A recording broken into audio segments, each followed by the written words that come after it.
Aç görək çayını bakalım.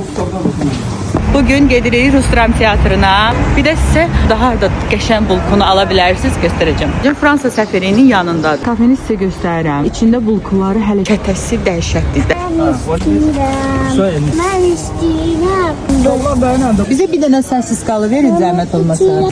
İçəridə təmir getdiyi üçün əyləşmədik. Teatra artıq çatmışıq. Səhərdəndən bunu arzulayırdım.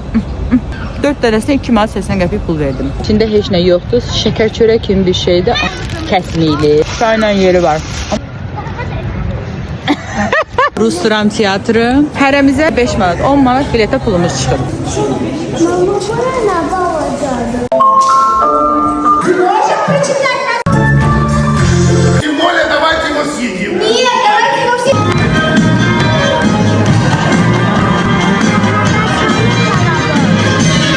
Bu dəfə həqiqətən çox bəyəndik, çox maraqlı keçdi. Aktyorlar və aktrisalar çox maraqlı apardı. Həm kontingent sakit idi, çox ləzzət elədi.